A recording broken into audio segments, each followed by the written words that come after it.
बिस्मिल्लाहिर्रहमान। Alia 2 minute.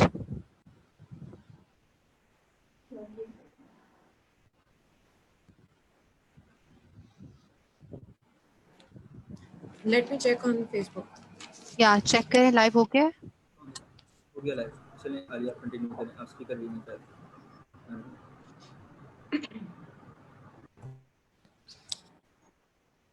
Bismillahirrahmanirrahim. In the name of Allah, the most gracious and the most merciful. Assalamu alaikum. Good evening to all of you and ladies and gentlemen. I, Alia Usman, National Head of Education Department, SINC AHS, and a Project Director, welcome you all on today's live webinar on World's Physiotherapy Day. All over the world, Physiotherapy Day is going to be celebrated on 8 September, giving a great tribute to the young, sincere, and the courageous physiotherapists who are and will be the future of our country. I salute their courage and their spirit on this very day. For the commencement of the webinar, I request Abdul Manan for the recitation of the Holy Quran.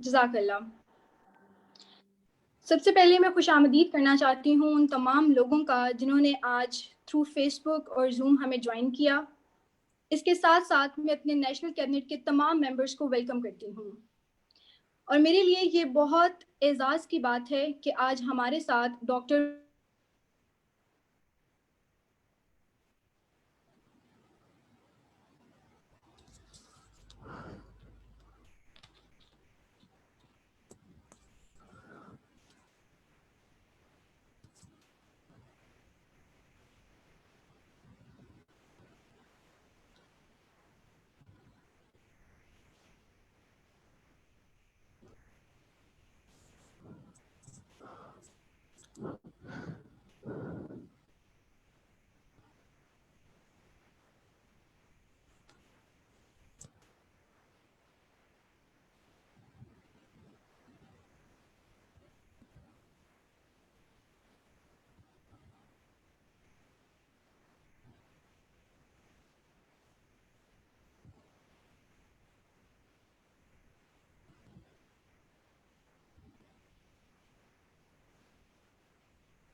अस्सलाम वालेकुम। I thought we lost the connection. मैं गुजारिश करती हूँ Alaina president sink AHS के वो आएँ और हमें उसके बारे में मुतारिफ कराएं। Alaina please, over to you.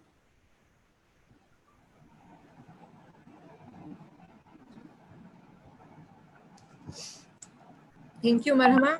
Am I audible? Yes, you are. Assalamu alaikum. I am Alaina Haroon, National President, SINC AHS.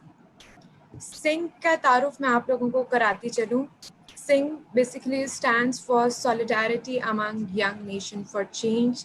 It is an NGO formed on 23rd December 2015 on the blessed night of Bara Rabiul Awwal. Alhamdulillah, now its network is expanded over 50 medical colleges with 3,000 volunteers all over. SINC is serving in 4 major domains of health, welfare, education, and research. It has worked with UHS, University of Health Sciences, and WHO to serve their SDGs and contributed towards sustainable developmental goals.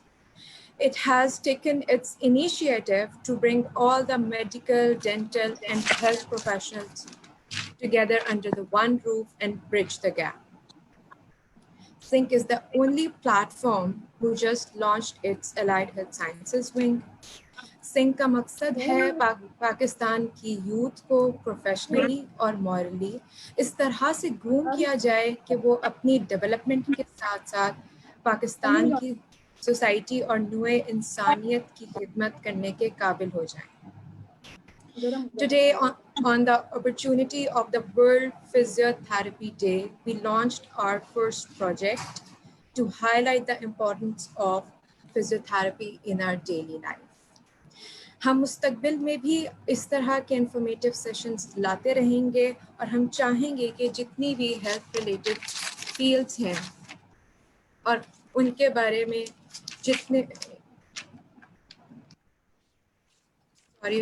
Video I think जितनी health related fields और उनसे हम सबको जो common मामलात और तकलीफ और जो भी मसाइल पेश आते हैं उनसे मुतालिक मसाइल का हल हम मंजर आम पर आप लोगों के सामने लेकर आते रहें। इसके लिए इसके अलावा बहैसियत national president I feel proud and मैं चाहूँगी मैं आप सबको दावत देती हूँ कि ये आप लोगों की सोसाइटी है, ये प्लेटफॉर्म आप लोगों का है। जो स्टूडेंट्स ख़ास तौर पर अलाइड हेल्थ साइंसेस की फील्ड से ताल्लुक़ रखते हैं वो इसको ज्वाइन करें। Now I will hand over to Mr. Abdul Manan, National Vice President, SINC AHS, to please share the objectives of today's session. Thank you so much. Thank you, Alaina. Assalamu alaikum. I am Abdul Manan, National Vice President of AHS SINC Pakistan. I am a fourth-year student of Doctor of Physical Therapy in Sargodha Medical College. We are now conducting a live webinar on World Physiotherapy Day. It is an opportunity for us to raise the awareness about the crucial contributions of the physiotherapists they make in our society and also in our medical community, enabling the people to be well, mobile and independent. जब भी हम कभी भी किसी चीज़ के अंदर flaws या issues देखते हैं एज अ ह्यूमन बीइंग ये हमारी रिस्पॉन्सिबिलिटी बनती है कि हम उन इश्यूज़ के बारे में अवेयरनेस फैलाएं और उन इश्यूज़ के ऊपर बात उठाएं। वर्ल्ड फिजियोथेरेपी डे को वर्ल्ड वाइड सेलिब्रेट किया जाता है और इंटरनेशनल प्लेटफॉर्म्स के ऊपर इन इश्यूज़ के ऊपर अवेयरनेस फैलाई जाती है। पाकिस्तान में इन इश्यूज़ के ऊपर अवेयरनेस बहुत कम फैलाई जाती है। सो नाउ टुडे हम सिंक AHS के प्लेटफॉर्म के थ्रू इन्हीं कुछ इश्यूज़ के ऊपर बात करेंगे। Our main objectives of our first session are to describe the role of physiotherapy in our daily routine life, to describe the role of physiotherapy in posture correction, physiotherapy and conventional treatment, and the role of physiotherapy in preventing osteoarthritis. Also, I would like to now invite Marhama Shams, National Head of AHS SINC Research Department, so that she will continue the webinar. Thank you. Assalamu alaikum, everyone. My name is Marhama Shams. I'm research head of SINC AHS department. I'm doing clinical psychology from Shifa Tamir Millet University. Today, I have the privilege to be a part of this session. I would like to introduce our speaker, Dr. Mustafa Qamar. Dr. Mustafa Qamar is the head of Department of Allied and DPT at Sargodha Medical College. He did his bachelor's from King Edward Medical University and his PhD from University of Örebro in Sweden. He is also an academic research advisor. He did his certification of nutrition and physical activity from USA. Sir हम अपने इर्द गिर्द लोगों को बहुत से मसाइल में घिरा हुआ देखते हैं, लेकिन हमारे मुल्क में शऊर की कमी है और वो असल मसले से नावाकिफ रहते हैं। सिंक का सबसे बड़ा मकसद जो है वो लोगों में शऊर लाना है और अगर हमारे इस काम में डॉक्टर और हेल्थ प्रोफेशनल साथ हो तो हम इस चेन ऑफ चेंज को बहुत आगे लेकर जा सकते हैं, जिससे हमारे माशरे में लोगों को कमर का दर्द और जोड़ों का दर्द रहता है, इन जैसे मसाइल का सामना करना पड़ता है। सर मैं आपसे गुजारिश करती हूँ कि अपना तारुफ कराएं और वर्ल्ड फिजियोथेरेपी डे के बारे में कुछ अल्फाज कहिए। शुक्रिया। Assalamu alaikum everyone. Thank you so much for having me. Today is a very special day because we are celebrating it as a World Physical Therapy Day to discuss the role of physical therapy in health sector. Physical therapists are doing a great job to improve the quality of life and rehabilitate the individuals. My name is Dr. Mustafa Kamar, and I am working as the assistant professor and in charge of DPT and Life in Sargodha Medical College.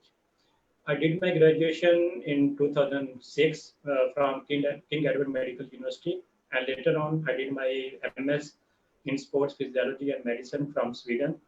Currently, I am PhD scholar. So this is my brief introduction. So over to you.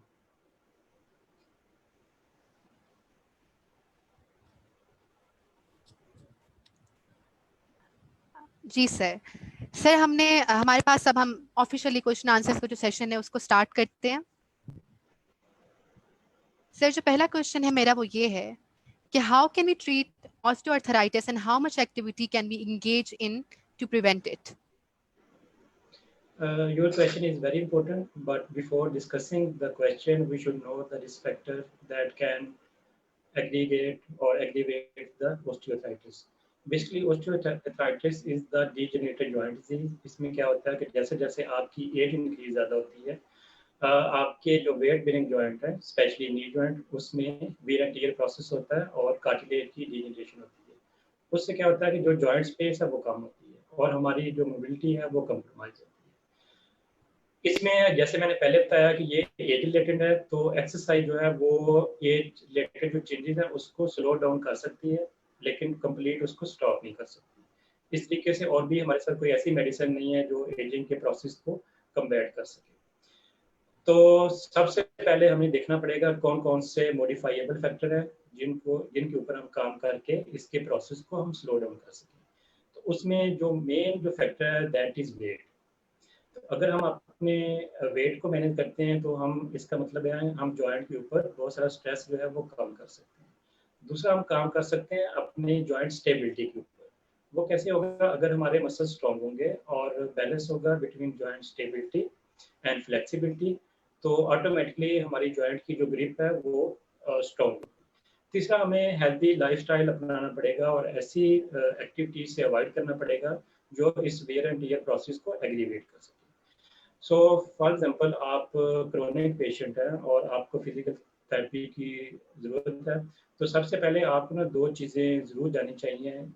ये physical जो patient education है उसमें बड़ी important है। Basically body में ना दो तरह की चेंजेस होती हैं, एक होती है केमिकल चेंज और एक होती है फिजिकल चेंज। तो जो केमिकल चेंज होती है वो हम केमिकल या मेडिसिन से उसको करेक्ट कर सकते हैं या ट्रीट कर सकते हैं। जो फिजिकल चेंज है उसको हमें फिजिकली ही ट्रीट करना पड़ेगा। तो जैसा मैंने आपको बताया कि एज रिलेटेड है, वियर एंड टियर प्रोसेस होता है, इसकी वजह से क्या होता है कि जॉइंट में स्पेस कम होती है और साथ में इन्फ्लेमेशन हो जाती है। तो सबसे पहले हमने जॉइंट को प्रोटेक्ट करना है ताकि ये प्रॉब्लम एग्रीवेट ना हो। तो इसके लिए एक्सटर्नल डिवाइसेस आप यूज़ कर सकते हैं in the form of knee brace. अब नी ब्रेस के भी आगे फर्दर 2 टाइप्स होती हैं, तो मैं प्रेफर करूँगा कि आप टेलोफेमरल जो फ्री है या नेल पटेला फ्री जो है ब्रेस वो यूज़ करें ताकि आपका जो पटेला है वो फ्री और उसके ऊपर जो प्रेशर है वो अप्लाई ना हो। दूसरा, हम ये करेंगे क्योंकि वहाँ पे हीलिंग को हमने स्पीड अप करना है और हीलिंग को हमने इम्प्रूव करना है और सर्कुलेशन को हमने इम्प्रूव करना है, तो उसके लिए डिफरेंट इलेक्ट्रोथेरेप्यूटिक मोडेलिटीज हम इसमें यूज़ कर सकते हैं। तीसरा, इसमें जो मोस्ट इम्पॉर्टेंट फैक्टर है दैट इज मसल स्ट्रेंथ। तो इसमें हमारे नी जॉइंट के ऊपर जो दो इम्पोर्टेंट मसल ग्रुप है वो नी एक्सटेंसर और नी फ्लेक्सर हैं।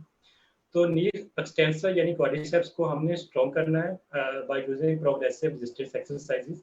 तो उसका एक प्रॉपर प्रोटोकॉल है कि हम आइसोमेट्रिक से स्टार्ट करेंगे, मल्टीपल एंगल आइसोमेट्रिक, और फिर ग्रेजुअली हम जो रेजिस्टेंस है वो ऐड अप करते जाएंगे।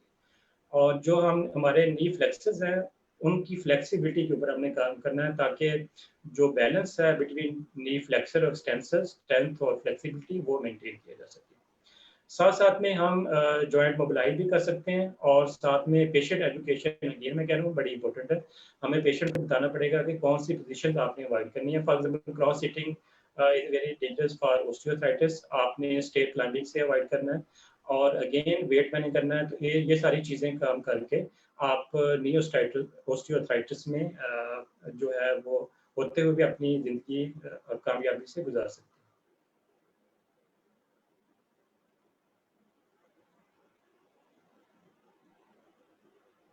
Thank you, sir. So for the next question, will physiotherapy alone be sufficiently effective, or should it always be combined with conventional treatment? जैसा कि अभी मैंने डिस्कस किया है कि हमारी बॉडी में 2 टाइप की चेंजेस होती हैं, केमिकल और फिजिकल। तो इसमें हमें देखना पड़ेगा कि जो पेशेंट हमारे पास आया है उसमें किस टाइप की चेंजेस है।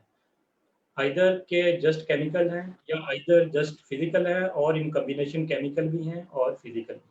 अगर तो वो फिजिकल चेंजेस के साथ मीन स्ट्रक्चर चेंजेस हैं जिसमें आपके muscles, bone, joints, ligament, fascia, tendons वगैरह इन्वॉल्व हैं, तो physical therapy is sufficient to deal with. लेकिन अगर उसके साथ-साथ केमिकल चेंजेस भी हैं जिसमें हमें मेडिसिन की ज़रूरत है, तो हमें मेडिसिन भी साथ में इनकॉर्पोरेट करना पड़ेगी। तो अगेन मैं कहूँगा कि हमें ये देखना पड़ेगा कि पेशेंट किस कंडीशन में आपके पास आया है, उसकी सेवेरिटी कितनी है और जो पेन है उसका सोर्स क्या है। तो इन चीज़ों को हम देखते हुए ये डिसाइड करेंगे कि whether physical therapy separately alone और इन कॉम्बिनेशन विद मेडिसिन जो है वो हमें इनकॉर्पोरेट करनी चाहिए। Thank you, sir.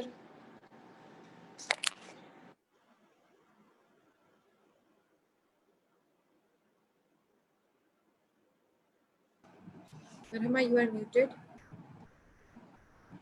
सर मेरा अगला सवाल है, how physiotherapy exercises can be beneficial in our daily routine? Exercise मजे की बात यह है कि हमारी जो लाइफ है इसकी क्वालिटी को इम्प्रूव करती है। मीन फर्स्ट ऑफ ऑल आपका मूड एलिवेट होता है। जब आप हैप्पी रहते हो तो आपके ऊपर स्ट्रेस कम होता है, आप सोशल लाइफ अच्छी गुजार सकते हो, फैमिली लाइफ अच्छी गुजार सकते हो और बहुत बहुत सारे जो कन्फ्लिक्ट है उनसे आप अवॉइड कर सकते हो। तो जैसा कि आप फीमेल हैं तो अगर आप एक्सरसाइज करते हो तो डेफिनेटली सर्कुलेशन इंप्रूव होगी और आपकी स्किन ग्लो करेगी।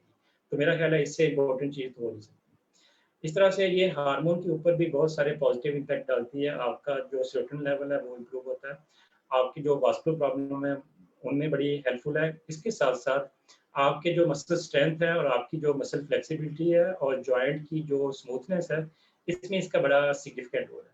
एक मज़े की स्टडी मैं आप लोगों के साथ शेयर करना चाहूँगा। ये तो हर किसी को पता है कि एक्सरसाइज से ये कुछ जो बेनिफिट्स हैं। एक स्टडी हुई थी रिसेंटली, उसमें उन्होंने ये देखा था कि ये सार्कोपीनिया को प्रिवेंट कर सकती है। सार्कोपीनिया पहले मैं बताना चाहूँगा कि आपने ये देखा होगा कि हमारे ओल्डर एडल्ट्स जो पेरेंट्स हैं उनकी फंक्शनल मोबिलिटी कॉम्प्रोमाइज़ होती है। उसकी रीज़न ये होती है कि उनका जो मसल मास है वो कम हो जाता है। तो जब मसल मास कम होता है तो डेफिनेटली मसल स्ट्रेंथ कम होती है, मसल स्ट्रेंथ तो कम होती है तो फंक्शनल मोबिलिटी जो है वो कंप्रोमाइज़ होती है और वो डिपेंडेंट हो जाते हैं हमारे। तो ये एक हमारे लिए साइकोलॉजिकल ट्रॉमा भी होता है, उनके लिए भी, हमारे लिए भी, कि हम अपने पेरेंट्स को इस सिचुएशन में नहीं दे सकते। तो स्टडी का मैं हवाला ये देना चाहूँगा कि उस स्टडी में ये था कि अगर जस्ट 3 डेज़ पर वीक आप स्ट्रेंथ ट्रेनिंग करते हो फॉर 6 मंथ और उसके बाद जस्ट 1 डे पर वीक उसको आप मेंटेन करते हो, तो आपकी पूरी लाइफ आपके मसल मास जो है वो लॉस नहीं होगा। इसका मतलब है कि पूरी ज़िंदगी आप फंक्शनल डिपेंडेंट रहेंगे और इंडिपेंडेंट रहेंगे और किसी के ऊपर आप डिपेंडेंट नहीं होंगे। इसी तरह से आप देखते होंगे यूरोप में कि ओवर एज ओल्डर एडल्ट्स भी हैं, वो साइकिलिंग कर रहे होते हैं, अपनी लाइफ को एंजॉय कर रहे होते हैं, डिफरेंट क्रिएटिव एक्टिविटीज में एंगेज होते हैं। लेकिन हमारे जो 60 अबव जो ओल्डर एडल्ट्स होते हैं उनकी जो फिजिकल एक्टिविटी है वो बड़ी कंप्रोमाइज होती है। उसकी रीज़न ये है कि उन्होंने एक्सरसाइज के ऊपर पूरा फोकस किया है और उसको अप्लाई किया है एज ए सोसाइटी। हम एक्सरसाइज को इतना इम्पोर्टेंट नहीं समझते या हमारी एक्चुअल नहीं है या हमारे पास टाइम नहीं है, बट एनीवे जस्ट हम थोड़ा सा टाइम स्पेंड करें। जैसे मैं ये बड़ी मजे की मिसाल देता हूँ कि तबलीगी जमात वाले कहते हैं जी आप थोड़ा सा चिल्ला लगाएं 3 दिन का, 6 दिन का या 40 दिन का। तो इसी तरीके से मैं कहता हूँ कि अगर जस्ट पूरी जिंदगी में आप 6 महीने का चिल्ला लगा लें, चिल्ला का लगाना है कि 3 डेज पर वीक आपने स्ट्रेंथ ट्रेनिंग करनी है फॉर 6 मंथ और उसके बाद जस्ट 1 डे पर वीक आपने उसको मेंटेन करना है, तो पूरी जिंदगी आप जो फंक्शनल अपनी इंडिपेंडेंस है उसको मेंटेन कर सकते हैं। तो I think it's very important कि इसके ऊपर हम अमल करें और अपनी सोसाइटी को इम्प्रूव कर सकते हैं। Thank you, sir. Sir, next question. Physiotherapy is a slow process. So how should we gain the trust of the patient in contrast to the medication that have comparatively faster recovery period? उसमें सबसे पहले तो जो आपका question है उससे मैं agree नहीं करता। उसकी रीज़न ये है उसमें कुछ सोशल फैक्टर हैं, साइकोलॉजिकल फैक्टर हैं, इन्वायरमेंटल फैक्टर हैं। मैं अभी सोशल फैक्टर के ऊपर बात करना चाहूँगा। रीज़न ये होती है कि जैसे हमें कोई पेन होती है तो ओवर द काउंटर हमें पेन किलर अवेलेबल होती है। तो नॉर्मली हम ब्रूफन, डिक्लोरन हम यूज़ करते हैं और उस पेन से हम जो है वो रिलीफ हासिल करते हैं। लेकिन कभी हम उस जो पेन का सोर्स है उस तक डायग्नोस नहीं करते कि ये क्यों हो रही है। और इसी तरीके से हमारी जो ज़िंदगी है वो गुजरती रहती है और ये कोई 40-45 ईयर तक हम इसको ऐसे ही प्रैक्टिस को अडॉप्ट करते हैं। अच्छा, दूसरे केस में क्या होता है कि अगर आप किसी फिजिशियन के पास या ऑर्थोपेडिक सर्जन के पास जाते हैं तो भी उनके पास जस्ट यही सॉल्यूशन होगा कि वो आपको एंटी इन्फ्लेमेटरी ड्रग्स दें, पेन किलर दें, ताकि आपकी पेन सबसाइड हो जाए। अगेन जो पेन का सोर्स होता है उसको कोई टारगेट नहीं करता। जब क्रोनिक आप एंटी इन्फ्लेमेटरी ड्रग लोगे तो उसका क्या इम्पैक्ट होगा, उसके बहुत सारे साइड इफेक्ट हैं। आपके मेनली स्टमक के ऊपर, स्टमक अल्सर हो सकता है, आपके लीवर के ऊपर, आपके किडनी के ऊपर। तो उसका नुकसान ये होता है कि जब हम क्रोनिक लेते रहते हैं तो एक ऐसी स्टेज आती है कि हम और ज़्यादा मेडिसिन यूज़ नहीं कर सकते, क्योंकि एक साइड से आपका सोर्स जो है वो, क्योंकि हमने ट्रीट नहीं किया होता है, तो वो एग्रीवेट होती रहती है प्रॉब्लम। और दूसरा जो हमारे पास एक रेमेडी है जो हमें स्पेयर रखनी चाहिए, वो हम शुरू दिन से यूज़ करते हैं और 15-20-25 साल हम उसके ऊपर कैरी करते हैं। तो उसकी वजह से प्रॉब्लम इतनी कॉम्प्लिकेटेड हो जाती है कि उसको मैनेज करना थोड़ा सा डिफिकल्ट हो जाता है। तो इसलिए फिजिकल थेरेपी की कुछ जो प्रोसेस है वो कुछ कंडीशन में स्लो होता है, क्योंकि इतना क्रोनिक प्रॉब्लम है, इसलिए उसको करेक्ट होने के लिए भी टाइम चाहिए। लेकिन बहुत सारी ऐसी कंडीशन भी हैं कि अगर जस्ट आप एक्यूट फेज में आए हो तो आप वन सेशन से भी ठीक हो सकते हो, आप विद इन वीक भी ठीक हो सकते हो। लेकिन अगर क्रोनिक प्रॉब्लम होगी तो डेफिनेटली उसको ट्रीट करने के लिए हमें ज़्यादा टाइम चाहिए। लेकिन अच्छी बात यह है कि टाइम ज़्यादा हो भी जाए लेकिन हाँ, हमारे जो रिकवरी रेट्स हैं वो बड़े अच्छे हैं और सिग्निफिकेंट। तो इसमें हमें पेशेंट एजुकेट करना पड़ेगा, हमें डॉक्टर्स से कंसल्ट करना पड़ेगा कि इनिशियल लेवल के ऊपर जब भी कोई प्रॉब्लम होती है उसको प्रॉपर जो उसका सोर्स है उसको ट्रीट किया जाए, ना कि जस्ट सिम्टम को। सो आई होप सो कि ये जो एक मिसकंसेप्शन है अबाउट फिजिकल थेरेपी ये क्लियर हो जानी चाहिए।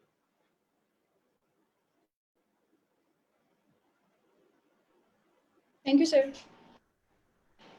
Unmute please, Marhama. जब हम बता रहे थे अपने फिजियोथेरेपी सेमिनार के बारे में तो हमने एक फॉर्म जो है लोगों को प्रोवाइड किया था, सर्कुलेट किया था।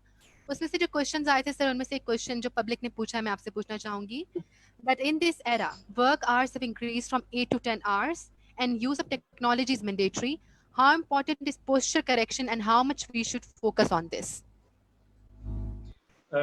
Basically this is very important question, normally इस current pandemic situation, क्योंकि हमारे जो वर्किंग आवर हैं वो डिजिटल मीडिया के ऊपर ज़्यादा एक्सटेंडेड होगी। अच्छा, इसमें ना 3-4 पॉइंट्स हैं वो हमें पहले कंसीडर करने चाहिए। उसमें सबसे मोस्ट इम्पोर्टेंट जो चीज़ है दैट इज़ सिटिंग इन्वायरमेंट।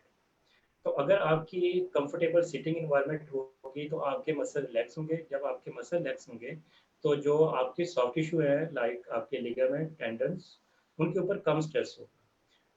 तो उसके लिए हमें क्या अचीव करना पड़ेगा? सबसे पहले आपकी जो चेयर है वो कंफर्टेबल होनी चाहिए। अब कंफर्टेबल का क्या मीनिंग है? उसका मतलब ये है कि अगर आप मॉनिटर यूज़ कर रहे हैं, डेस्कटॉप कंप्यूटर, तो जो आपकी आई है वो फोकस होनी चाहिए on middle of the screen, और आपका हेड जो है वो प्लेस होना चाहिए on your shoulder and shoulder should be placed on your hip, और जो आपकी थाई है वो पैरेलल होनी चाहिए ऑन द फ्लोर, और जो आपके फीट है वो कंफर्टेबली प्लेस होनी चाहिए ऑन ग्राउंड। तो अगर ये सारी पोजीशन आप अडॉप्ट करते हो तो आपकी प्रॉपर अलाइनमेंट होगी और किसी भी स्ट्रक्चर के ऊपर अनड्यू स्ट्रेस नहीं होगा, उससे हमारी परफॉर्मेंस जो है वो इंक्रीज होगी। इसको समझने के लिए कि ये कितनी इंपॉर्टेंट है, एक एग्जांपल मैं आपको देता हूँ कि कभी आप दीवार देखते हैं कि हम जो एक ईंट दूसरी ईंट के ऊपर प्रॉपर्ली अलाइंड होती है, प्रॉपर्ली प्लेस होती है।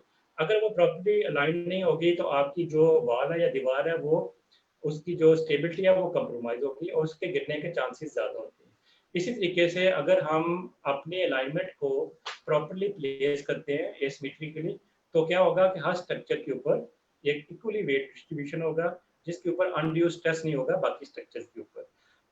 अच्छा, दूसरा ये है कि हम नॉर्मली ऑफिस में काम करते हैं, तो बहुत सारी स्ट्रेचिंग एक्सरसाइजेज हम इनकॉर्पोरेट कर सकते हैं नॉर्मली, क्योंकि हमारी जो अपर एक्सट्रीमिटी है और जो हमारी नेक है वो ज़्यादा इन्वॉल्व होती है ड्यूरिंग ऑफिस आवर। तो हम बहुत सारी स्ट्रेचिंग इनकॉर्पोरेट कर सकते हैं, स्पेशली नेक एरियाज की और अपर एक्सट्रीमिटी।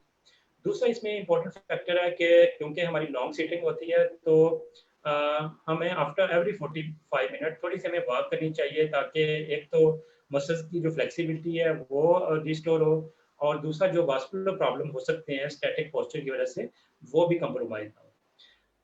ये सारी चीज़ें उन लोगों के लिए हैं जो एसिम्प्टोमेटिक है, लाइक उनमें कोई क्रोनिक पेन नहीं है, कोई सिम्टम नहीं है इस तरह के, लेकिन कोई ऐसे इंडिविजुअल जो फील करें कि उनको क्रोनिक पेन है, तो उनको चाहिए कि वो किसी फिजिकल थेरेपिस्ट से कंसल्ट करें, ताकि उनका प्रॉपर डायग्नोसिस हो और प्रॉपर उनको इन्वेस्टिगेशन हो कि स्पाइन की कौन सी डिफॉर्मिटी है। तो फिजिकल थेरेपिस्ट इसके लिए डिफरेंट टूल्स यूज करेगा, लाइक इंक्लाइनोमीटर और ग्रिड चार्ट, और different physical examination test perform करेगा।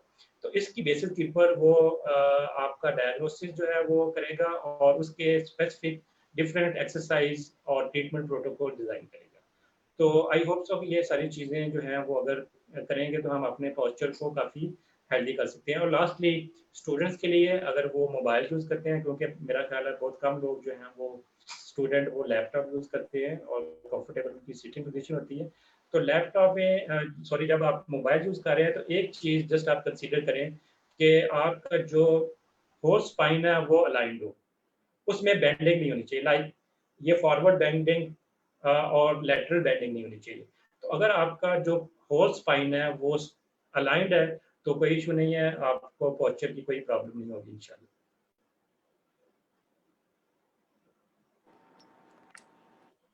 इंशाल्लाह। Thank you sir. Sir next question ये है हमारा कि how aerobic exercises can help one in treating hypertension. इसमें सबसे पहले हमें ये देखना पड़ेगा कि हाइपरटेंशन क्या होती है, इसके जो रिस्क फैक्टर्स हैं वो कौन कौन से हैं, उसमें मॉडिफाइएबल कौन से हैं, नॉन मॉडिफाइएबल कौन से हैं। क्योंकि जब भी आप किसी प्रॉब्लम को सॉल्व करते हैं, जब तक आप उसकी रूट काज तक नहीं पहुंचते, आप उस प्रॉब्लम को सॉल्व नहीं कर सकते। तो थोड़ा सा आपके व्यूवर को मैं बताना चाहूँगा कि अगर जो मॉडिफाइएबल है उसमें फर्स्ट ऑफ ऑल ओबेसिटी है या ओवरवेट है। अगर हम अपने वेट को मैनेज करते हैं, तो इसका मतलब है कि इनडायरेक्टली हम जो हाइपरटेंशन है उसको भी मेंटेन करें। दूसरा हमारा जो मॉडिफाइएबल रिस्क फैक्टर है दैट इज स्मोकिंग। तो सिंपली आप स्मोकिंग को अवॉइड करें, आप इनडायरेक्टली ट्रीट कर रहे हैं हाइपरटेंशन को। इस तरीके से डाइट इंटेक, अगर आप हेल्दी डाइट लेते हो जिसमें सोडियम इंटेक कम होता है, उसमें फैट कंटेंट कम होते हैं और फाइबर ज़्यादा होती है, फ्रूट वेजिटेबल आप लेते हो, तो इनडायरेक्टली आप अपने आप को हेल्दी रख रहे हो और आपकी जो ब्लड प्रेशर है वो भी कम होगा। और मोस्ट इम्पोर्टेंटली साइकोलॉजिकल फैक्टर है, अगर आपका इन्वायरमेंट स्ट्रेसफुल है तो डेफिनेटली आपका ब्लड प्रेशर शूट होने वाला है, ये इस चीज़ को आप ज़हन में रखें। इससे आप कैसे अवॉइड कर सकते हो कि आप हेल्दी इन्वायरमेंट रखें, आपके अच्छे फ्रेंड्स हों जिनके पास अच्छे आप आइडिया शेयर करो, स्ट्रेस को आप कम से कम ऐसे लोगों से आप अवॉइड करें जो हर टाइम आपको कोई स्ट्रेसफुल इन्वायरमेंट में रहें या आपको रखें। तो अगेन ये आपकी एक हैबिचुअल चीज़ है। अब है नॉन मॉडिफाइबल फैक्टर जिसमें जेनेटिक्स और जेंडर, तो इसका आप कुछ नहीं कर सकते, जेनेटिक्स आपकी चेंज नहीं हो सकती है, आपकी जो फैमिली है वो आप चेंज नहीं कर सकते, इस तरीके से आप जेंडर भी चेंज नहीं कर सकते। अब हमने करना क्या है कि अगर आपको ब्लड प्रेशर आपका ज़्यादा हो गया है तो हमें क्या करना है, again this is very important. तो एक फिनोमेना आपको अगेन समझना पड़ेगा, दैट इज प्री लोड और आफ्टर लोड। नॉर्मली होता क्या है कि आपका ब्लड प्रेशर ज़्यादा होता है, फ़ौरन आप कार्डियोलॉजिस्ट या फिजिशियन के पास जाओगे और आपको वो मे बी बीटा ब्लॉकर दे या कोई मेडिसिन, तो उससे क्या होगा कि आपका हार्ट रेट कम होगा, उससे ऑटोमेटिकली आपका ब्लड प्रेशर कम हो जाएगा, लेकिन उसके अपने साइड इफेक्ट होंगे।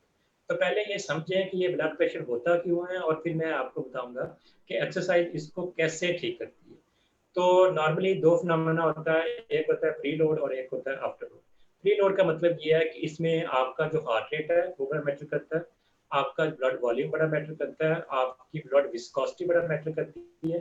तो ये सारी चीजें हमारी प्री लोड में आती हैं। आफ्टर लोड में हमारा जो आर्टरीज का डायमीटर है वो बड़ा इंपॉर्टेंट फैक्टर है। जितना डायमीटर नैरो होगा उतना प्रेशर ज्यादा होगा, जितना आपकी आर्टरीज का डायमीटर वाइड होगा उतना प्रेशर कम होगा। तो एक्सरसाइज जब आप करते हो तो आप की जो ब्लड विस्कोसिटी है वो भी कम होती है, आपका जो हार्ट रेट है वो भी नॉर्मलाइज होता है, और इवन आपका जो आर्टरीज का डायमीटर है वो भी जो है उसमें जो नैरोइंग होती है वो कम, जो वो उसको हम रिस्टोर करते हैं। अच्छा, इसमें हम अब एक्सरसाइज प्रिस्क्राइब कैसे करना है, कभी किसी ने सोचा? नॉर्मली जब भी आप किसी से कंसल्ट करोगे ये कहता है कि आपने 20 मिनट 30 मिनट आपने वॉक करनी है, that is not planned exercise. इसमें हर, जैसे मैंने आपको बताया कि बहुत सारे modifiable non modifiable risk factor हैं, हर बॉडी की कंपोजिशन डिफरेंट है, उस बॉडी की कंपोजिशन के अकॉर्डिंगली हमें इंडिविजुअलाइज प्रोग्राम जो है वो करना पड़ेगा। उसके लिए क्या करना पड़ेगा? सबसे पहले हमें पता करना चाहिए कि उस इंडिविजुअल का मैक्सिमम हार्ट रेट क्या है, उसका टारगेट हार्ट रेट कितना है, कितनी एक्सरसाइज इंटेंसिटी हमें चाहिए, कितनी फ्रीक्वेंसी चाहिए, कितनी टाइमिंग उसके लिए चाहिए, और टाइप ऑफ एक्सरसाइज कौन सी चाहिए। तो ये बहुत सारी चीज़ें आप तब असेस कर सकते हो जब आपके पास पूरी उसकी हिस्ट्री होगी और थरोली एवेल्युएशन होगी। तो नॉर्मली हम स्टार्ट करते हैं माइंड एक्टिविटीज से, जिसमें हम नॉर्मली टारगेट करते हैं लोअर एक्सट्रीमिटी को। एक और बड़ी इंटरेस्टिंग चीज़ है जो मेरा ख्याल है कि हम मिस करते हैं, that is upper extremity activities. तो हाइपरटेंशन पेशेंट में अपर एक्सट्रीमिटी एक्सरसाइजेज आर कंट्राइंडिकेटेड। आप हाइपरटेंशन के पेशेंट में अपर एक्सट्रीमिटी की एक्सरसाइज परफॉर्म नहीं करवा सकते। उसकी रीजन ये है कि जब आप अपर एक्सट्रीमिटी की एक्सरसाइज परफॉर्म करते हो तो सिंपैथेटिक नर्वस सिस्टम एक्टिवेट होता है और ब्लड प्रेशर पहले से ज़्यादा शूट कर देता है। तो हमें करना क्या होता है कि हमें लोअर एक्सट्रीमिटी के ऊपर टारगेट करना है, और जो डायनामिक मसल्स हैं हमारी लोअर एक्सट्रीमिटी के, उनको हमने एंगेज करना है और स्लोली प्रोग्रेस करना है from mild to moderate to high intensity. तो पहले आप माइल्ड इंटेंसिटी प्रिस्क्राइब करोगे, अगेन इंडिविजुअलाइज प्रोग्राम होगा, उसमें फ्रीक्वेंसी, इंटेंसिटी, टाइमिंग और टाइप एक्सरसाइज फिजिकल थेरेपिस्ट जो है वो डिसाइड करेगा। उसके बाद आप इंटरवल ट्रेनिंग के ऊपर जाओगे, और उसके बाद आप हाई इंटेंसिटी के ऊपर जाओगे। हाई इंटेंसिटी क्यों हमें चाहिए हाइपरटेंशन में? नॉर्मली ये रिकमेंड नहीं की जाती, लेकिन ये मैं आपको बताना चाहूँगा कि हाइपरलिपिडीमिया भी एक सोर्स है हाइपरटेंशन का। जैसे मैंने आपको बताया कि आर्टरीज का डायमीटर कम होता है, तो उसकी रीजन ये है कि आपके लिपिड कंटेंट, फैट कंटेंट आपकी बॉडी में ज़्यादा है। तो अगर आप हाई इंटेंसिटी एक्सरसाइज करोगे तभी आपका जो फैट कंटेंट है बॉडी में वो कम होंगे, कोलेस्ट्रॉल लेवल आप कम कर सकते हैं। माइल्ड एक्टिविटीज से हाइपरलिपिडीमिया के ऊपर इफेक्ट नहीं होता, इसलिए हमें ट्रांजिशन करनी है from mild activity to interval training to high intensity training. और लास्टली इसमें एक्सरसाइज के साथ साथ डाइट का बड़ा रोल है। एक्सरसाइज से हम नॉर्मली 10 to 15 डिग्री जो है वो हम जो है मैनेज कर सकते हैं ब्लड प्रेशर को, बोथ डायस्टोलिक और सिस्टोलिक। लेकिन जो डैश डाइट है जिसमें हम हाई फाइबर डाइट लेते हैं, हम वेजिटेबल फ्रूट का ज़्यादा यूज़ करते हैं, सोडियम इंटेक कम करते हैं, तो ये भी कुछ हद तक हेल्प आउट करती हैं in treatment of hypertension. So hope so कि आपके जो व्यूअर्स हैं उनको थोड़ा सा एक आइडिया हो गया होगा कि हाइपरटेंशन को हम किस किस लेवल के ऊपर मैनेज कर सकते हैं और किन लोगों से उन्होंने कंसल्ट करना। जी सर, हमारे पास एक और क्वेश्चन था। जी। A 4-year-old girl walks on the tip of her feet very quickly with both back and pigeon chest, otherwise normal. She is taking medicines, but the doctors advise them to try some exercises. Please suggest some exercises that a 4-year-old can do in this situation. इसमें again मैं जैसे आपको हमने start में एक बात शुरू की थी कि अगेन बॉडी में 2 टाइप की चेंजेस होती हैं। तो ये आपने जिस पेशेंट का आपने जिक्र किया है इसमें बेसिकली फिजिकल चेंजेस हैं। इसमें इनके मसल जो हैं वो उनकी फ्लेक्सिबिलिटी कम हो गई है, मे बी कंट्रैक्चर फॉर्मेशन भी हो, तो इनको चाहिए कि किसी पीडियाट्रिक फिजिकल थेरेपिस्ट से कंसल्ट करें। मे बी इनको एक्सटर्नल ब्रेसेस या वो भी मे बी वो एडवाइस करें ताकि इनकी जो डिफॉर्मिटी है उसको हम मिनिमाइज किया जा सके। और साथ में वो ऐसी एक्सरसाइजेज स्पेशली फ्लेक्सिबिलिटी की और स्ट्रेंथ की एडवाइस करेगा जो इनके लिए बेनिफिशियल हो। तो हमें टारगेट करना पड़ेगा कि कौन कौन से मसल्स की फ्लेक्सिबिलिटी कम्प्रोमाइज़ है और कौन से मसल्स की स्ट्रेंथ कम्प्रोमाइज़ है। और अगर ज़रूरत हुई तो मे बी कुछ ब्रेसेस भी इनमें सजेस्ट की जा सकती है। तो मैं एडवाइस करूँगा कि किसी पीडियाट्रिक फिजिकल थेरेपिस्ट से कंसल्ट करें और थॉरोली इसको इन्वेस्टिगेट करें। ठीक है, सर ये लास्ट क्वेश्चन है क्योंकि हम फेसबुक पे लाइव हैं और कमेंट्स में एक क्वेश्चन आया है that how to treat cervical pain. ये एफपी ये के लाइव पूछा गया है जी सर। जी, जो सर्विकल पेन है ये एक वेग टर्म उन्होंने बोली है क्योंकि इसके पीछे बहुत सारी रीजन है। लाइक इसमें जस्ट आपके मसल भी इन्वॉल्व हो सकते हैं, इसमें आपके जो वर्टिब्रा है वो भी इन्वॉल्व हो सकते हैं, इसमें आपकी नर्व भी इन्वॉल्व हो सकती है और even it can radiate from viscera as well. तो ये हमें पहले ये आइडेंटिफाई करना पड़ेगा कि इस जो पेन है उसका सोर्स क्या है। फॉर एग्जाम्पल हम पहले सिंपल केस को डिस्कस करते हैं, फिर हम कॉम्प्लिकेशन की तरफ जाएंगे। फॉर एग्जाम्पल बैड पोस्चर की वजह से या किसी ओवर यूज की वजह से उनके नेक मसल्स जो है वो मसल्स पैर में चले गए। जब मसल्स पैर में जाते हैं तो क्या होता है कि वो प्रेशर क्रिएट करते हैं ऑन योर वर्टिब्रा, तो उसकी वजह से पेनफुल आपको परसेप्शन होती है। तो सिंपल सा इसका सोल्यूशन ये है कि अपने जो नेक एक्सटेंसर है उनको आप स्ट्रॉन्ग करें और साइड फ्लेक्सर की आप फ्लेक्सिबिलिटी इंप्रूव करें। तो उसमें सबसे मोस्ट इम्पोर्टेंट है आइसोमेट्रिक एक्सरसाइजेस। वो सिंपल आप यूट्यूब के ऊपर सर्च करेंगे आइसोमेट्रिक नेक एक्सरसाइजेस, तो वो आपको बहुत सारी चीज़ें आपको बता देंगे, उसको आपने यूज़ करना है। साथ में क्योंकि मसल्स पैर को लीव करने के लिए बेस्ट जो चीज़ है दैट इज़ मॉइस्ट हीट। वो सादा सा मैं आपको तरीका बता देता हूँ, घर में आप कर सकते हैं। एक तो बेस्ट सोल्यूशन ये है कि मार्केट में आपके पास मॉइस्ट हीटिंग पैड अवेलेबल होते हैं जो इलेक्ट्रिक करंट के ऊपर आप अप्लाई कर सकते हो। तो दूसरा तरीका ये है कि अगर आप वो परचेज नहीं करना चाह रहे तो सिंपल आप पानी बॉयल करें और उसमें टॉवल को डिप करें, उसको निचोड़ के अपने जो लोकल एरिया वहाँ पे अप्लाई करें। तो दिन में 3-4 दफ़ा अप्लाई करेंगे तो आपका जो मसल्स पैर में वो टोटली रिलीफ हो जाएगा। लेकिन इन केस प्रॉब्लम जो है इससे ज़्यादा रिलेवेंट हो गई है, प्रेशर जो है वो नर्व के ऊपर भी पड़ रहा है, तो तब हमें मोबिलाइज भी साथ में करना पड़ेगा। तो इस सिचुएशन में उनको चाहिए कि वो एक्सरे करवाएं ताकि पता चले कि उनका जो नॉर्मल सर्वाइकल कर्वेचर है वो इंटैक्ट है या नहीं। अगर इंटैक्ट नहीं है तो फिजिकल थेरेपिस्ट उसको मोबिलाइज करेगा with some specific manual technique और साथ में सम इलेक्ट्रोथेरेपिस्ट मोडेलिटी भी यूज करेगा, तो उससे उनका प्रॉब्लम जो है इंशाल्लाह सॉर्ट आउट हो जाएगा। ठीक है सर। सर हमारे पास एक और क्वेश्चन है that is there any side effect of physiotherapy? There is no side effect. Basically, this is the natural way of treatment जिसमें हम फिजिकल एजेंट्स यूज करते हैं, तो इसमें किसी टाइप का कोई साइड इफेक्ट नहीं है। दूसरा, आपके व्यूअर को एक चीज़ समझना चाहिए कि फॉर एग्जांपल अगर आपके मसल की स्ट्रेंथ कम है तो आप कौन सी मेडिसिन यूज करेंगे, आप सर्च आउट कर लें। अगर आपकी मसल वेस्टिंग हो गई है, मसल लॉस हो गया, तो कौन सी आप मेडिसिन यूज करेंगे, देयर इज नो मेडिसिन। अगर आपकी फ्लेक्सिबिलिटी कंप्रोमाइज है, नो मेडिसिन। तो कहने का मतलब ये है कि बहुत सारी ऐसी चीजें हैं जो मेडिसिन उसको क्योर या ट्रीट नहीं कर सकती, वो आपको हर सूरत में एक्सरसाइज को अडॉप्ट करना पड़ेगा। नॉर्मली जो हमारे स्पेशली रूरल एरिया से पेशेंट होते हैं वो कहते हैं कि अगर हम स्पेशली B12 एक वो होते हैं विटामिन, वो ताकत का टीका लगवाना या ताकत की गोली दे दें, तो वो बेसिकली विटामिन B12 होता है जिसका ओनली पर्पस होता है वो नर्व ग्रोथ की या नर्व हीलिंग में थोड़ी सी हेल्प आउट करता है। उसके अलावा वो मसल स्ट्रेंथ, मसल फ्लेक्सिबिलिटी और मसल वेस्टिंग में उसका कोई रोल नहीं है। तो ये थोड़ा सा हमें पेशेंट को एजुकेट भी करना पड़ेगा इस वजह से।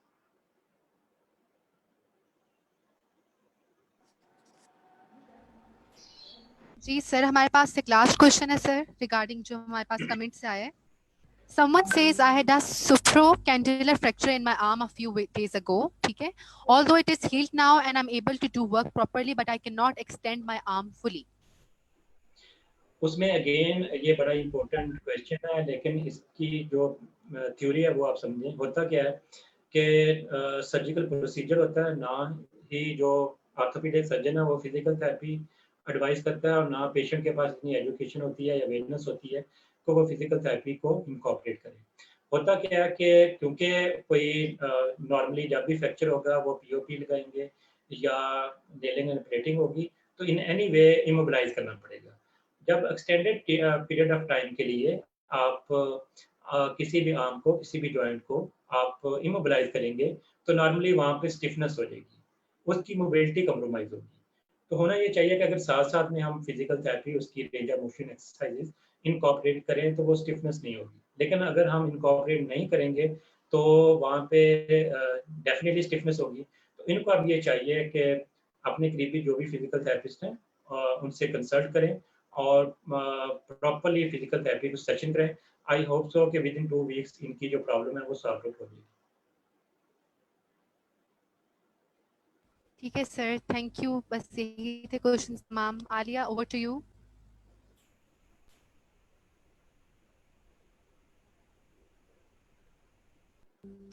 ठीक है, थैंक यू सर, यही क्वेश्चन थे हमारे पास। Alia, over to you now. You are Alia, muted, Alia. और मेरा माइक म्यूट था। Sir thank you so much. आज का सेशन बहुत ज़बरदस्त रहा और अपनी फील्ड से मुतल्लिक जानकर हमें बहुत खुशी हुई और मुझे उम्मीद है कि जिन लोगों ने आज हमें लाइव ज्वाइन किया होगा उनको भी काफ़ी जो है वो फ़ायदा इससे हुआ होगा। Sir, as a teacher, as a health professional, as a citizen of Pakistan, आप क्या पैगाम देना चाहेंगे? खुश रहें, आसानियाँ एक दूसरे को बांटें, इससे और आसानियाँ आपकी ज़िंदगी में आएंगी। तो स्ट्रेसफुल, टेंशन फ्री एनवायरनमेंट में अपनी ज़िंदगी गुजारें और कोशिश करें कि सोशल मीडिया पे जस्ट जो बेनिफिशियल चीज़ें हैं, जो पर्पसफुल चीज़ें हैं, उनके ऊपर ही अपना टाइम लगाएं। जो वेस्टेज ऑफ टाइम है उससे आप अवॉइड करें। तो आई होप सो कि आपकी ज़िंदगी जो है वो कंफर्टेबल हो। जी, thank you sir. At the Thank end, I request founding president Mr. Ali Hassan Malik and to please share his views regarding today's session. Mr. Ali, over to जी, you. बहुत शुक्रिया अलिया। बिस्मिल्लाहिर्रहमानिर्रहीम। अस्सलाम वालेकुम एवरीवन। मेरी आवाज क्लियर है? जी अली। जी। First of all, a happy World Physiotherapy Day to all the physiotherapists who are working to improve the health of patient and help people. सबसे पहले तो मैं अपने जो हमारे गेस्ट स्पीकर हैं डॉक्टर मुस्तफ़ा कमर, उनका बहुत ज़्यादा शुक्रिया अदा करूंगा कि सर ने आज अपने बिजी स्केड्यूल में से हमारे लिए टाइम निकाला और इस इम्पोर्टेंट इशू को एड्रेस किया, क्योंकि फिजियोथेरेपी से रिलेटेड इस तरह के हेल्थ बहुत ज़्यादा इशूज हैं और ये इतने अब प्रेवलेंट हैं कि ऑलमोस्ट हर फैमिली में लोगों को इस तरह के हेल्थ इश्यूज का सामना करना पड़ता है। और सर ने जिस तरह इतने अच्छे वे में सब क्वेश्चंस को आंसर किया, तो उसे हम सबको बहुत कुछ सीखने को मिला और मैं उम्मीद करता हूँ बाकी जितनी भी ऑडियंस जिन्होंने ज्वाइन किया होगा सब ने बहुत कुछ इससे लर्न किया होगा। यहाँ पे जो ये सिंक एलाइड हेल्थ साइंसेज विंग की तरफ से ये फर्स्ट प्रोजेक्ट था और इस पे मैं पूरी नेशनल कैबिनेट है जो सिंक एलाइड हेल्थ साइंसेज की, starting from president Alaina Haroon, vice president Abdul Manan, project director अलिया उस्मान, को मॉडरेटर मरहमा शम्स, हमारी जो मीडिया टीम है हेडेड बाय इफ्रा, दुआ, गेती और इसके अलावा डॉक्टर अरीबा और बाकी जितने भी नेशनल कैबिनेट के मेंबर्स हैं, मैं आप सब की एफर्ट्स को बहुत ज़्यादा अप्रिशिएट करता हूँ कि आप सब लोगों ने जिस तरह दिन रात एक करके इस प्रोजेक्ट के लिए मेहनत की। आई स्टिल मुझे ये आइडिया है कि आप लोग जिस तरह पूरी रात जाग कर प्लानिंग करते थे इस प्रोजेक्ट के हवाले से, इसकी मार्केटिंग के हवाले से, कंटेंट डिजाइनिंग के हवाले से, और फर्स्ट प्रोजेक्ट ही माशाल्लाह इतना अच्छा आप लोगों ने एग्जीक्यूट किया, तो उस चीज इन सब को देख के, आपके पैशन को देख के बहुत ज्यादा खुशी होती है और बहुत ज्यादा फख्र होता है कि जो हमारा ख्वाब था सिंक allied health science wing start करने का, और आज उस विंग को प्रॉपर वर्क करता देख के, उसका फर्स्ट प्रोजेक्ट इंप्लीमेंट होता देख के, तो ये हम सब के लिए, पूरी सिंक टीम के लिए बहुत ये खुशी की बात है। और मैं तमाम बाकी जो फोरम्स हैं उनके बिहाफ पे भी सिंक एलाइड हेल्थ साइंसेज विंग को बहुत ज्यादा अप्रिशिएट करता हूँ और मैं उम्मीद करता हूँ कि इसी तरह आप सब लोग जिस पैशन के साथ आप लोगों ने ये प्रोजेक्ट किया है, इसी तरह इन फ्यूचर बाकी भी आप वर्किंग अपनी कंटिन्यू करेंगे और इस विंग को हम इंशाल्लाह बहुत इंप्रूव करेंगे।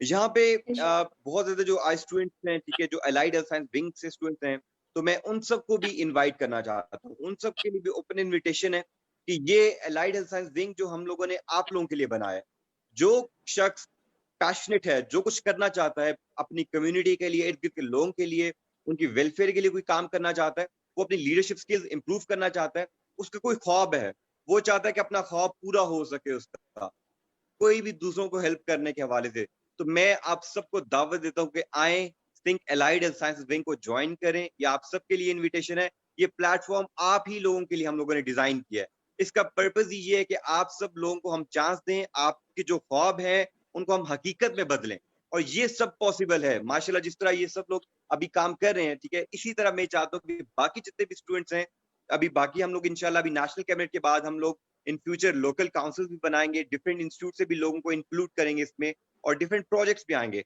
तो आप सब लोग जो काम करना चाहते हैं, अगर आपके पास वर्किंग एक्सपीरियंस नहीं है तो कोई मसला नहीं, सिंक में हम सिर्फ एक चीज डिमांड करते हैं आपसे, वो ये है कि आप पैशनेट हो, आपके अंदर दूसरों के लिए काम करने का जज्बा होना चाहिए। अगर ये चीजें हैं तो बाकी सब कुछ आप सीख सकते हैं, हमारी टीम्स हम आपको सिखाएंगे कि प्रोजेक्ट कैसे करने हैं, वो सब चीजें हो जाएंगी। लेकिन सिर्फ अगर आप पैशनेट हैं तो वो ये प्लेटफॉर्म फिर आप ही लोगों के लिए बना है। तो वंस अगेन मैं बहुत ज्यादा खुश हूँ आज इस प्रोजेक्ट को और आप सब लोगों की वर्किंग को देख के, और मैं वंस अगेन स्पेशली सर जो हैं सर डॉक्टर मुस्तफा कमर, उनको भी बहुत ज्यादा शुक्रिया अदा करता हूँ, और पूरी टीम को बहुत ज्यादा वंस अगेन मुबारकबाद देता हूँ।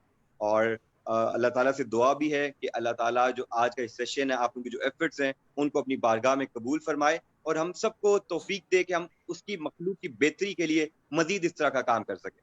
बहुत शुक्रिया। बहुत बहुत शुक्रिया Ali, and thank you so much sir for joining us. आप जैसे लोग हमारे लिए एसेट है, और हम मज़ीद फ्यूचर में तवक्को रखते हैं कि आप हमें ज्वाइन करते रहेंगे, और आप हमारे साथ इंसानियत की खिदमत का जो हमारा मौक़िफ़ है उस पर आप पेश रहेंगे। Thank you so much, and thank you so much Ali. आज तकरीबन हमारी मेहनत रंग ले आई है, मुझे भी इस चीज़ की खुशी है, और डॉक्टर मुस्तफ़ा ने हमारे लिए टाइम निकाला, इससे पहले भी वो हमारे साथ इन टच रहे हैं, उन्होंने हमें भरपूर गाइडेंस दी है। सर का बहुत बहुत शुक्रिया, उन्होंने हर स्टेप पे हमें बताया है, और मुस्तकिल इन टच रहे हैं हमसे, और उन्होंने हमें बहुत ज़्यादा टाइम दिया, बहुत बड़ी बात है हमारे लिए। Thank you so much sir, and सारी टीम ने भी अल्हम्दुलिल्लाह आखिरकार बहुत ज़बरदस्त परफॉर्म किया है। मैं भी सबको अप्रिशिएट करना चाहूँगी, आलिया, मरहमा, everybody. Thank you. Thank you. It was a pleasure meeting, and thank you so much once again for inviting me, and well done. Thank you so much, sir.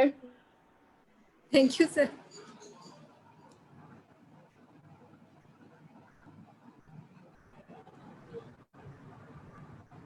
I think now we should wind up our session, and thank you उन सब हजरात का जो हमारे साथ शामिल हुए, उन सब नाजरीन का जिन्होंने हमें लाइव ज्वाइन किया, जिन्होंने हमें सपोर्ट किया, जिन्होंने हमें देखा। हम फ्यूचर में भी आप लोगों के लिए इस तरह के आगाही प्रोग्राम लाते रहेंगे, क्योंकि हमें पता है पाकिस्तान एक थर्ड वर्ल्ड कंट्री है, और हर किसी की हैसियत नहीं होती कि वो हॉस्पिटल जाए, हर किसी की हैसियत या अप्रोच में नहीं होते हेल्थ प्रोफेशनल्स। हम आपकी खिदमत के लिए यहाँ पर हाजिर हैं, और सिंक का मकसद ही ये है, इंसानियत की खिदमत। हम आप तक जितने तमाम कॉमन मसले मसाइल हैं, उम्मीद करते हैं कि हम आपके सामने इसी तरह लाते रहेंगे, और मज़ीद जो बच्चे सिंक को ज्वाइन करना चाहते हैं, दे आर मोस्ट वेलकम। हमें हंट ही ऐसे बच्चों की होती है जो इंसानियत की खिदमत के लिए पेश रहना चाहते हैं, और बाकी कुछ करना चाहते हैं। This platform is for you. Thank you so much.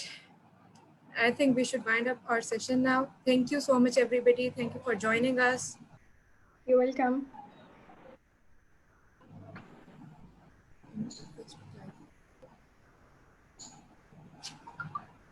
Okay, I Stick think remove we the- should end now. Disconnect from the Facebook. Should end the session now. Okay, everyone. Allah